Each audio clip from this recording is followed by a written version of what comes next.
नमस्कार, लक्षवेधीमध्ये आपल्या सगळ्यांचं स्वागत। मी प्रसाद काथे।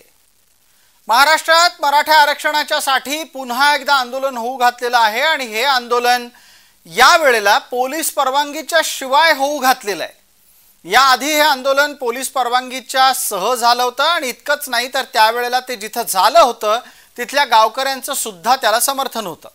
पण या वेळेला ना अंतरवली सराटीचे लोक हे आंदोलन त्यांच्या गावात करून घेऊ इच्छित आहेत, ना पोलिसांची या आंदोलनाला अद्याप तरी कुठली परवानगी आहे। पण असं असूनही सुद्धा आंदोलन करणारच असं म्हणत नेता पुन्हा एकदा आंदोलनाच्या तयारीत लागलेला दिसतोय। आंदोलन पोलीस परवानगीच्या शिवाय करायचं असेल तर स्वाभाविकरित्या पोलीस कारवाई होऊ शकते। पोलीस कारवाई झाली की लगेच पोलीस कशा पद्धतीने वागतायत इथपासून पोलिसांचा प्रमुख हा कसा जातीयवादी आहे इथपर्यंत आणि त्याच्या जोडीला या सर्व स्थितीत पुन्हा एकदा जातीय विद्वेष पसरवण्याच्यासाठी आवश्यक त्या पद्धतीचं वातावरण निर्माण करण्याच्यासाठी भूमिका घेणं हे सुरू होईल। हे सगळं का केलं जातंय, कोणासाठी केलं जातंय, कोणाच्या आदेशाने केलं जातंय ते लक्षात घ्यायचं आहे। आपण चर्चेत या निमित्तानं असलेल्या विविध मान्यवरांचा पटकन परिचय करून घेतोय। या चर्चेत माझ्यासोबत दिलीप पाटील आहेत। दिलीप पाटील मराठा समन्वयक या नात्याने आपल्याला परिचित आहेत। आपल्याला या चर्चेमध्ये गंगाधर काळकुटे थोड्याच वेळात जोडले जात आहेत। गंगाधर काळकुटे हे या चर्चेमध्ये मराठा आरक्षणाच्या संदर्भातल्या आंदोलनाच्या नेतृत्वाची पाठराखण करतील आणि प्राध्यापक श्रावण डेवरे आपल्यासोबत आहेत, ओबीसी नेते या नात्याने ते थोड्याच वेळात आपल्यासोबत दिसू लागतील। मला पटकन दिलीपराव एका गोष्टीचा खुलासा करा। पोलीस म्हणतायत आंदोलन करण्यास परवानगी देता येणार नाही। पोलीस जर सांगतायत की आंदोलन करायला परवानगी मिळणार नाही तरी पण आंदोलन करण्यावर ठाम असणं म्हणजे ही जाणीवपूर्वक खोड काढणं आहे का?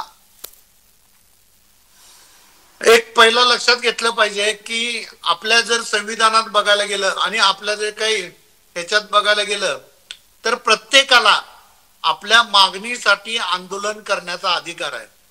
मग ते आंदोलन असू दे किंवा मोर्चा असू दे किंवा त्यानंतर उपोषण असू दे, करायचा अधिकार आहे। खरं त्याचबरोबर महत्वाचं एक लक्षात घ्यायला पाहिजे की त्या आंदोलनामुळे सामान्य जनतेला किंवा तिथल्या जनतेला त्रास होता कामा नये, हे एक बघणं हे सरकारचं कर्तव्य आहे। ज्यावेळी आपण परवानगी मागतो, उद्याच्याला जर का आपण म्हणलं की नाही आम्ही जर का आंदोलन करणार आणि जर का मुंबईमध्ये रस्त्यावर करणार तर सरकार परवानगी देणार नाही ना। उपोषण करणार, रस्त्यावर देणार, सरकार परवानगी देणार नाही। कायद्याच्या चौकटीत बसून तुम्हाला आंदोलन करण्याचा हक्क आहे, तर तो कायद्याच्या चौकटीत बसून ज्यावेळी तुम्ही परवानगी देत नाही खरं त्यावेळी मात्र ज्यावेळी त्याला म्हणतात त्यावेळी मात्र केसेस होणार आणि त्या केसेस ज्या होतात त्या केसेसचे परिणामाला तुमची तयारी पाहिजे। बिलकुल दिलीपराव या मुद्द्यावर येतो आपल्यापर्यंत। दिलीपराव आपल्या याच चर्चेला पुढे नेत असताना आता आपल्यासोबत श्रावण डेवरे फोनद्वारे जोडले गेलेले आहेत अशी सूचना मला आमच्या प्रोड्युसरनी दिली आहे। मला पटकन आता श्रावण डेवरेंची भूमिका ऐकायची आहे। डेवरे साहेब, गेल्या निवडणुकीच्या आधीच्या जवळपास 6 ते 8 महिन्यामध्ये आपण हा सगळा विषय अनेकदा विविध पातळ्यांवर विविध मुद्द्यांच्या आधारे चर्चेला आहे। आता पुन्हा एकदा तीच वेळ येते का आणि या वेळेला पोलीस परवानगी नसताना होणारा आंदोलन करण्याची गरज काय पडतीये, कोणाला पडतीये, कशासाठी पडतीये? देवरेजी बोला। नाही, जरांगेचं एकूण सगळं काही बघता एक गोष्ट लक्षात येते की या माणसाला नेमकं काय पाहिजे, म्हणजे आरक्षण पाहिजे आहे का महाराष्ट्रामध्ये अराजकता माजवायची आहे? मागे 2-3 वेळा हा प्रकार झाला, हिंसाचार झाला, जाळपोळ झाली, घरं जाळली, हॉटेल जाळले, गुंडगिरी केली, अनेक गावांमध्ये मारहाण झाली। हे सगळं करून त्यांचा काही आत्मा शांत होत नाही। नंतर पुन्हा मुंबईमध्ये घुसण्याचा आग्रह धरला, पोलिसांनी परवानगी नाकारली तरी घुसायचं म्हणतोय आणि पुन्हा हायकोर्टाने परवानगी नाकारली आणि नंतर मग नामुष्कीने परत जावं लागलं। आता पुन्हा इलेक्शन सर्व शांततेत पार पडलं आहे, हे काही या माणसाला बघवत नाही आणि आता पुन्हा एकदा काहीतरी पेटवायचं, पुन्हा एकदा काहीतरी हिंसाचार जाळपोळ घडून आणायचा, हा एकंदरीत या माणसाच्या मनामध्ये उद्देश आहे। वास्तविक सगळं काही भेटून गेलंय। जवळजवळ 99% मराठा माणसांच्या घरात कुणबी प्रमाणपत्र पोहोचलेलं आहे आणि 10% आरक्षणही मिळालेलं आहे। सर्व काही मिळाल्यानंतरही जर हा आत्मा शांत होत नसेल तर या आत्म्याची शांती कशी करावी हा एक फार मोठा प्रश्न पडलेला आहे. तर त्यांनी आता दुराग्रह सोडावा. ज्या अर्थी शांततेत निवडणुका झाल्यात त्या अर्थी महाराष्ट्राची जनता शांतताप्रिय आहे. तुझ्यासारख्या दंगलखोर माणसाच्या पाठीमागे महाराष्ट्राची जनता नाही आहे हे लक्षात घेऊन आता या माणसांनी शांत बसलं पाहिजे असं मला वाटतं. चर्चेला आपण पुढे नेण्याच्यासाठी या चर्चेत आता आपल्यासोबत गंगाधरराव काळकुटे जोडले गेलेत. गंगाधरराव, आवाज येतोय? आधी याचा खुलासा करा पटकन. का तुम्हाला चर्चेत सहभागी होत असताना काही अडचणी आहेत? आवाज येतोय? येतोय, आवाज येतोय. फक्त अर्धा मिनिटात मी थोडंसं कुठंतरी. ठीक आहे, आपण थोड्या वेळात दिसायला लागाल अशी अपेक्षा आहे. आपण आपली भूमिका निश्चित मांडू शकता. या क्षणाला पुन्हा एकदा आंदोलनाचं हत्यार उपसण्याची गरज आहे का? जर समजा आरक्षण मिळालं असेल, तुमच्या मनाप्रमाणे झालं असेल, आणि तर पोलीस परवानगीच्या शिवाय आंदोलन कशासाठी? मला विचारताय का? मी बोलायचंय का? बिलकुल गंगाधरराव, आपल्यालाच प्रश्न आहेत. परत सांगा जरा, थोडा आवाजाचा प्रॉब्लेम होता. जी, आता आवाज येतोय? हा, आता येतोय जरा. ठीक आहे. कशासाठी आंदोलन करताय आपण? परत एकदा का करताय? पोलिसांच्या परवानगीच्या शिवाय का करताय? राज्य सरकारनं अधिसूचना काढलेली आहे, आपण पाहिलंय. प्रसादजी जी, आवाज येतोय? बिलकुल, एकदम छान येतोय. आता न थांबता बोला. बोलूया ना. हा, तर जी अधिसूचना काढलेली आहे सगळे सोयऱ्यांची, ती आता आचारसंहिता संपली आहे, त्यामुळे ती आता लागू केली पाहिजे या मागणीसाठी मनोज दादा बसतायत. आणि मला माहित नाही चर्चेत कोण कोण आहे, परंतु आता कोण देवरे का कोण बोलत होते एकेरी शब्दात त्या जे बोलत होते त्यांचा मी निषेध करतो. आणि 10% आरक्षण दिले त्याबद्दल ते आम्हाला मागितलेलं नव्हतं, ते आरक्षण आम्हाला दिलेलं आहे. जरांगे जेव्हा एकेरी शब्दात बोलतो भुजबळ साहेबांना, तेव्हा तुम्ही तुमची नैतिकता कुठे जाते? तुम्ही कुठे जाता तेव्हा? हो देवरे, व्यवस्थित बोला जरा. आरोतोर बोलू नका. मराठी सांगतोय. याद राखा, गाठ मराठी भुजबळ साहेबांच्या बाबतीत. तेव्हा तुम्ही कुठे जाता? तू एकेरी शब्दात बोलायची लायकी नाही तुझी. तुझी लायकी नाही त्याला जरांगेला. तो एकेरी शब्दात बोलतो, शिव्या देतो खालच्या पातळीवरून. तुझे एक मिनिट चर्चेचा स्तर राखणं गरजेचं आहे. गंगाधर काळकुटे, चर्चेचा स्तर राखणं गरजेचं आहे. एकेरी म्हणावं, आहो करावं, जाहो करावं हा मुद्दा वेगळा आहे, पण कृपया शब्दांची मर्यादा पाळा. पण त्याही आधी मी आपल्याला गंगाधरराव एक कळकळीची विनंती करतो. 20 मिनिटं गाडी बाजूला थांबवा आणि चेहऱ्यावर नीट प्रकाश असू द्या. तुम्ही धड दिसत नाही आहात ना ऐकायला येत आहेत. तुमचे मुद्दे ऐकायला गेले नाहीत की तुमचे समर्थक आमच्या विरुद्ध तक्रार करतात. माझी विनंती आहे गंगाधरराव 20 मिनिटं बाजूला थांबा. तत्पूर्वी एकदा पटकन दिलीपरावांपर्यंत जाऊन पोहोचतो. दिलीपराव, आचारसंहिता संपली आहे असा शोध लागला गेलेला आहे. आचारसंहिता संपली असल्यानं आता आरक्षणाचं आंदोलन करता येऊ शकतं असं म्हटलं जात आहे. बोला पटकन यावर दिलीपराव, बरोबर आहे का? हे महत्वाचं एक लक्षात घेतलं पाहिजे. गंगाधर काळकुटे यांनी यांना सांगायचं आहे की जे काय सरकारनं आता जे कलेक्टरनं जे ऑर्डर काढलेले आहे ते ऑर्डर जर बघितलं तर त्या आंतरवेली सराटी मधले काही लोक आहेत, म्हणजे डॉक्टर तारक, मी कधी त्यांना बघितलेलं पण नाही, माझी ओळख नाही, काय नाही. त्या लोकांना 1 वर्ष झालं बाबा आमच्या गावामध्ये हे आंदोलन चालू आहे, आम्हाला आता आमच्या गावापेक्षा दुसऱ्याकडे करा, पाठिंबा आमचा आहे, खरं तुम्ही जरा आंदोलन दुसरीकडे करा, अशा पद्धतीचं त्यांनी एक निवेदन दिलं. कलेक्टरना सांगितलं की वर्षभर आमचं गावामध्ये असे आंदोलन चालू आहेत. तो एक भाग आहे. आणि दुसरं एक लक्षात घेतलं पाहिजे की ह्या आंदोलनामुळं, लक्षात घ्या, परवाची जी घटना घडली ते भारताच्या इतिहासात सगळ्यात मोठी घटना आहे की ओबीसी समाजानं मराठा समाजावर सामाजिक बहिष्कार टाकला. त्याचबरोबर मराठा समाजातल्या काही लोकांनी कुणाला गावबंदी केली. एक लक्षात घ्या, घटनेमध्ये प्रत्येकाला या देशामध्ये कुठेही वावरायचा, कुठेही बोलायचा अधिकार आहे. त्यामुळे सामाजिक बहिष्कार हे जे दुसऱ्या बाजूने घटला त्याला विरोधच आहे. त्याचबरोबर जरांगे आणि जरांगे समर्थकांनी देखील हे बघितलं पाहिजे की इथपर्यंत तुम्ही ताणू नका की जेणेकरून समाजात दोन समाजात एक मोठी दुपळी तयार होईल. बर, दिलीपरावांचा हा सल्ला घेऊन चर्चेला पुढे नेणं गरजेचं आहे. मला पटकन आता श्रावण डेवरे आपल्याला विचारायचं आहे की समाजातली दुफळी नक्की निर्माण का झाली? मध्यंतरीच्या काही घटना आपल्या लक्षात असतील. अ व्यक्तीच्या दुकानात जाऊ नका, ब व्यक्तीच्या दुकानामधून काही घेऊ नका, त्यांच्याबरोबर संबंध ठेवू नका, अशा प्रकारचे आदेश दिले गेले आणि तिथून मग वाद वाढत गेला, त्याच्यावर हस्तक्षेप करावा लागला. बीडमधली परिस्थिती आणि बीडमधली निवडणूक तर पूर्णपणे जातीच्या आधारावर लढली गेली आणि त्यात सुद्धा बिगर मराठा माणूस हरलाच पाहिजे याच्यासाठी काही शक्ती सतत कार्यरत असलेल्या आपल्याला दिसल्या. हा सगळा जातीयवाद नक्की सुरू कुठून होतोय आणि या नव्या आंदोलनाच्या किंवा आंदोलनाच्या नव्या तारखेमुळे तो पुन्हा एकदा महाराष्ट्रात कुणाला तरी रुजवायचा आहे का? श्रावण डेवरे. हे बघा, ओबीसींनी असा कधीच निर्णय घेतला नाही की मराठ्यांना पराभूत करायचं आहे. जी, हा निर्णय मराठ्यांनी घेतला की एकही ओबीसी माणूस निवडून येता कामा नये. जरांगीची भाषा आहे, तो म्हणतो की या ओबीसींना असं पराभूत करा की 7 जन्मापर्यंत हे निवडणुकीला उभे राहिलेच नाही पाहिजेत, अशी भाषा वापरणारा जरांगे कुठे आणि ओबीसी कुठं? ओबीसींनी हे जे काही निवडून आलेले आहेत, जवळजवळ 36 मराठा आमदार मराठा खासदार निवडून आलेले आहेत. 48 पैकी 36 पैकी 26. तर हे ओबीसीच्या मतांवर नाही का निवडून आलेत? 52% ओबीसीच्या मतांवर. ओबीसीने असा कधी निर्णय घेतला नाही की मराठा बहिष्कार टाका किंवा मराठा आमदार मतं देऊ नका, असा ओबीसीने कधी निर्णय घेतला नाही. आणि बहिष्काराची भाषा जर तुम्ही बोलत असाल तर बहिष्कार तोच समाज टाकू शकतो की ज्या समाजाजवळ पॉवर असते, सत्ता असते, संस्था असतात. हे सगळे जेव्हा त्या नाही, पण याच्यात एक श्रावण डेवरे, याच्यात एक मुद्दा असा आहे की बहिष्काराचं समर्थन तरी का व्हावं आणि बहिष्काराला कोणत्याही प्रकारे कुठेही मान्यता नसताना, सामाजिक बहिष्कार हा गुन्हा असताना अशा प्रकारच्या गोष्टी का व्हाव्यात? याला फूस कुठून आहे?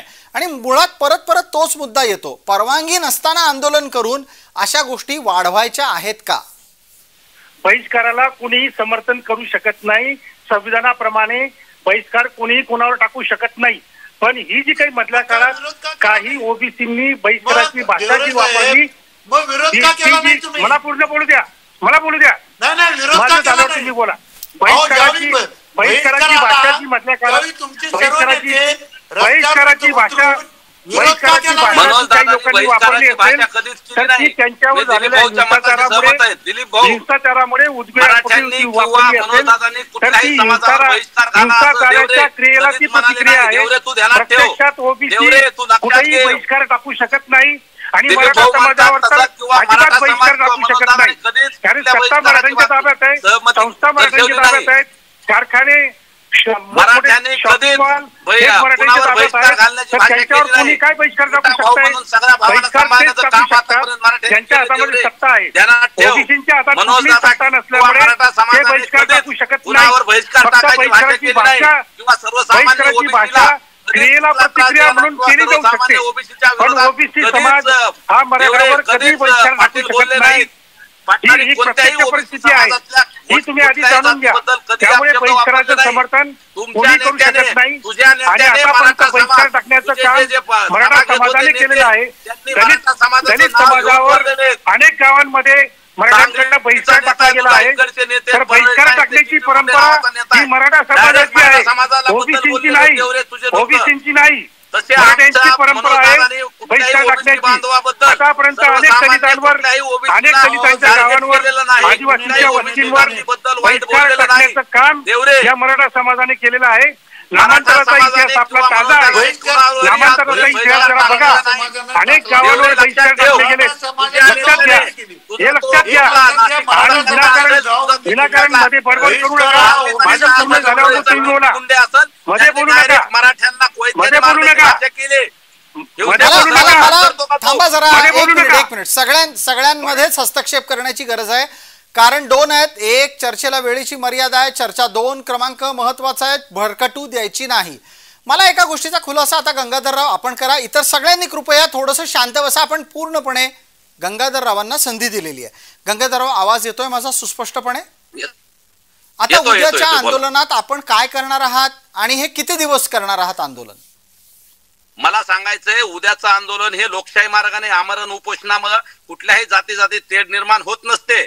असं असतं तर महात्मा गांधींनी कधीच आंदोलन केलं नसतं. असं एका गावात बसून ते पण अन्न पाणी न घेता बसून त्याचा इतर जातीला किंवा ज्याच्या पोटात मळमळ होते, ज्याला मराठ्याबद्दल दुःख वाटतं, ज्याला मराठ्यांच्या बाबत अलर्जी आहे, ज्याला मराठा आरक्षणाच्या बाबतीत कुणबीचं आरक्षण, ओबीसीतलं आरक्षण, मराठा आणि कुणबी एक आहे याच्याबद्दलची मळमळ ज्याच्या पोटात आहे ना, त्याला या उद्याच्या आंदोलनाचा त्रास होतोय. ठीक आहे गंगाधरराव, माझा पुढचा प्रश्न आहे. गंगाधरराव, माझा आता आपल्याला पुढचा प्रश्न आहे, पटकन त्यावर बोला.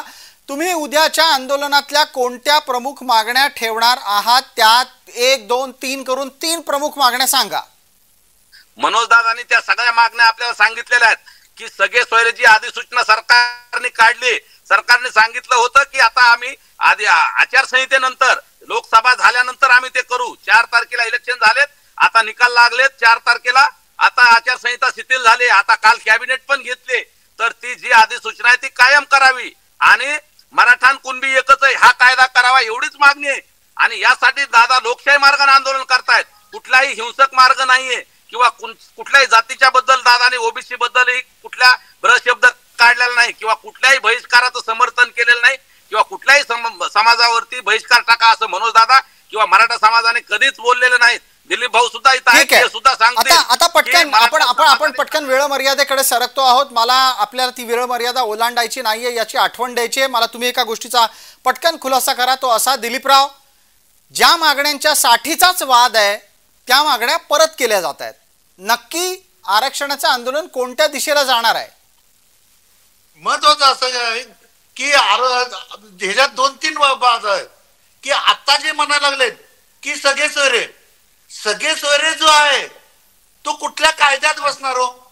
आता 10% जर का आरक्षण आहे ते 10% आरक्षण टिकल का न टिकल असं यांना डाऊट आहे. मान्य आहे. खरं जर का सगळे सोयरे यांनी भारतातले 100 वकील आणून देत, त्यातले एका जरी वकिलाने सांगितलं की सगळे सोयरे हे टिकणार तर आम्ही सामाजिक काम सोडायला तयार आहे. नंबर 1. दुसरा एक लक्षात घेतलं पाहिजे सगळे सोयरेमध्ये, ठीक आहे, जर एखादी मुलगी जर पाटलांची मुलगी असेल आणि जाधवांचा मुलगा असेल तर तुम्ही कुणाचं जात पडताळणी करणार हो? ठीक आहे, याला कायदाच नाही आहे. म्हणजे सगळे सोयरे एक गोष्टीसाठी लक्षात घ्या, मी सांगायला लागलो प्रॅक्टिकली. तिसरी गोष्ट लक्षात घ्या की जे काय मराठा आणि कुणबी एक आहे असं म्हणलं जातंय, तर कायद्याच्या दृष्टीनं ऑलरेडी कुणबींना आरक्षण आहे, कायद्यानं अगदी स्वातंत्र्यापासून आहे. आता मग आरक्षण मराठ्यांना आरक्षण जे 10% जे दिलं गेलंय, 2 प्रकार आहेत यात. एक छत्रपती शिवाजी महाराजांचं ज्यांनी मांडलेलं आणि दुसरी बाजू जी मांडणारे लोक आहेत ते निजामाची बाजू मांडणार आहेत, निजामाचा जी.आर. मांडणार आहेत. आम्ही निजामाचा जी.आर. मानत नाही. ठीक आहे, मला एक मिनिट चर्चा आता ती शिवाजी महाराज आणि निजाम यांच्यापर्यंत नाही न्यायची. जरा थांबा, थोडं दम खा. मला पटकन देवरेजींच्याकडून या चर्चेच्या समारोपाच्या साठीची भूमिका घ्यायची ऐकून. देवरेजी, आपल्याला माझा प्रश्न नीट ऐकायला येत असेल तर आपण कृपया पटकन याचा खुलासा करावा की प्राप्त स्थितीमध्ये उद्याच्या आंदोलनातल्या मागण्या या कायदेशीर दृष्ट्या तर्कसंगत आहेत का? अजिबात तर्कसंगत नाही. सगळे सोयरे हा शब्द जर जात वैधता प्रमाणपत्राच्या कसोटीमध्ये जर आला तर उद्या जर जरांगेच्या पोराने जर अमेरिकेत जाऊन जर एखाद्या गोऱ्या पुरीशी जर लग्न केलं तर हा जरांगे म्हणेल की माझी सून अमेरिकेतली आहे, तर अमेरिकेतल्या जो बायडनने तिथं माझ्या गोऱ्या सुनेच्या आई वडिलांसाठी, गोऱ्या सुनेच्या भाऊबंधांसाठी तिथं आरक्षण द्यावं, नाहीतर मी अमेरिकेत येऊन उपोषण करेल असं जरांगे म्हणायला कमी करणार नाही. आणि इकडे महाराष्ट्रामध्ये जरांगे सांगेल, महाराष्ट्रामध्ये येऊन जरांगे सांगेल की आमच्या सगळ्या माझ्या गोऱ्या सुनेच्या अशा प्रकारे जरांगे मागणी करू शकतो. हे सगळे सोयरे हे हा जो शब्द आहे याच्यामुळे केवळ ओबीसी आरक्षण नाही तर दलित आदिवासींचं आरक्षण सुद्धा नष्ट होणार आहे. सगळे सोयरे चर्चेला वेळेची मर्यादा आहे. सगळ्याच मान्यवरांना मला त्याची आठवण करून द्यायची आहे आता या चर्चेच्या निमित्तानं, आणि त्यातही महत्वाचं म्हणजे उपोषणाच्या निमित्तानं आपण परत भेटत राहू. तुर्तास आपण सर्व मान्यवर या चर्चेत सहभागी झालात त्याबद्दल आपले मनपूर्वक आभार. लक्षवेधीच्या या चर्चेत तुर्तास इतकंच. सर्व प्रेक्षकांना जय महाराष्ट्र.